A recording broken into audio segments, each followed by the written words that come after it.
بسم اللہ الرحمن الرحیم۔ السلام علیکم ناظرین، فداد دل ہوں اور آپ ڈیلی میدان دیکھ رہے ہیں۔ خیبر پختونخوا میں ایک آئینی بحران پیدا ہونے جا رہا ہے۔ خیبر پختونخوا اسمبلی کی اپوزیشن نے عدالت جانے کا اعلان کیا ہے، الیکشن کمیشن سے رجوع کرنے کا اعلان کیا تھا ایک پریس کانفرنس میں، اور اس پر اب عمل ہونے جا رہا ہے۔ خیبر پختونخوا اسمبلی کی اپوزیشن باقاعدہ ہائی کورٹ سے رجوع کر رہی ہے، الیکشن کمیشن آف پاکستان سے رجوع کر رہی ہے۔ معاملہ کیا ہے؟ معاملہ یہ ہے کہ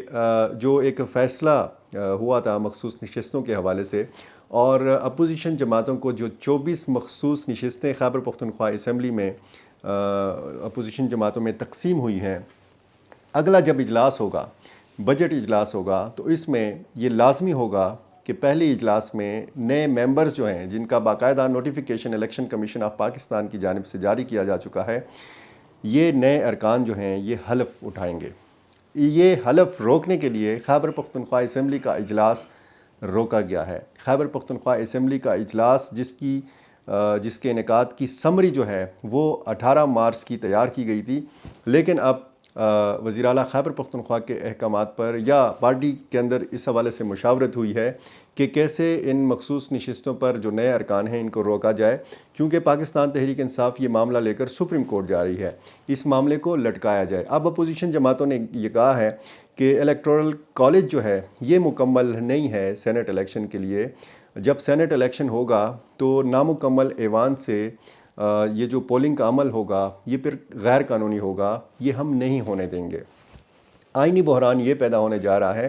کہ اب اگر حلف سے روکا جائے گا، الیکشن جب ہوں گے سینٹ کے، تو سنی اتحاد کونسل یا تحریک انصاف کی قیادت یا خیبر پختونخوا حکومت یہ چاہتی ہے کہ یہ جب سینٹ الیکشن ہوں تو ان میں یہ 24 لوگ جو ہیں یہ شامل نہ ہوں۔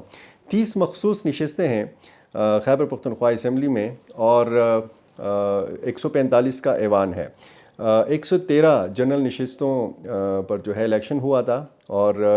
5 جو خواتین کی نشستیں ہیں یہ باقاعدہ ان کا نوٹیفیکیشن جاری ہوا تھا اور یہ ملی تھیں اپوزیشن جماعتوں کو۔ اس کے بعد اضافی نشستیں ملیں 24، یہ بھی اپوزیشن جماعتوں میں تقسیم ہو گئیں، کیونکہ سنی اتحاد کونسل یہ نشستیں حاصل نہیں کر سکیں جو الیکشن کمیشن کا فیصلہ تھا اور جو اس کے حوالے سے پھر پشاور ہائی کورٹ کا فیصلہ تھا۔ اب تحریک انصاف یہ معاملہ سپریم کورٹ لے کے جا رہی ہے۔ اگر یہ معاملہ اسی طرح لٹکتا ہے اور پھر عدالتوں میں جاتا ہے تو ظاہر ہے کہ آنے والے جو 2 اپریل کو سینٹ الیکشن ہیں اس پر بھی کافی یہ معاملات اثر انداز ہوں گے۔ تو یہ خدشہ پیدا ہو گیا ہے کہ خیبر پختونخوا میں ایک نیا قسم کا بحران جو ہے یہ وجود میں آنے والا ہے۔ اب اس میں گورنر خیبر پختونخوا کا کیا کردار ہو سکتا ہے، اس حوالے سے باقاعدہ صحافیوں نے پریس کانفرنس میں پوچھا، لیکن بتایا گیا کہ گورنر خیبر پختونخوا اس صورت میں اپنا کردار ادا کر سکتے ہیں کہ جب بہت زیادہ حالات غیر معمولی ہوں۔ اب معمول کے مطابق تو حالات ظاہر ہے کہ نہیں ہیں، لیکن اختیار جو ہے وہ ظاہر ہے کہ اسپیکر خیبر پختونخوا اسمبلی کی صوابدید ہے، وہ اجلاس جب بلاتے ہیں تو وہ ان کی سفارش پر احکامات ایک جاری ہوتے ہیں گورنر خیبر پختونخوا کی جانب سے۔ گورنر راج بھی نہیں ہے، خیبر پختونخوا میں باقاعدہ حکومت قائم ہو چکی ہے، علی امین خان گنڈاپور جو ہیں صوبے کے چیف ایگزیکٹو ہیں، لیکن جن 29 تحریک انصاف کے ارکان اور رہنماؤں کے خلاف راولپنڈی کی احتساب عدالت نے وارنٹ گرفتاری جاری کیا ہے، ان میں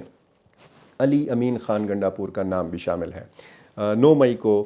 جو مختلف واقعات ہوئے اس میں مختلف FIRs کا اندراج کیا گیا، اور اسی FIR کی بنیاد کے اوپر علی امین خان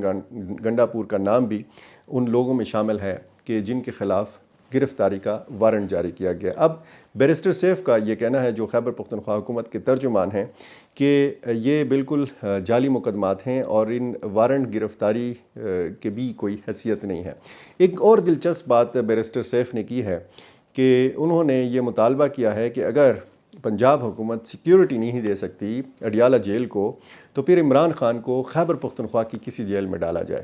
یہاں منتقل کیا جائے، کیونکہ عمران خان کی وجہ سے باقی قیدیوں کو بھی عذاب میں مبتلا کیا گیا ہے، اور جس طریقے سے پنجاب حکومت مختلف ہیلے بہانوں سے عمران خان کی ملاقاتوں پر پابندی لگا رہی ہے، تو بہتر یہ ہے کہ عمران خان کو خیبر پختونخوا کی کسی جیل میں منتقل کیا جائے۔ اب یہ دلچسپ مطالبہ جو ہے اس پر کس حد تک عمل ہوتا ہے یا نہیں عمل ہوتا، اور ظاہر ہے کہ اس کا دور دور تک کوئی امکان نہیں ہے کہ اس مطالبے کے اوپر عمل کیا جائے، کیونکہ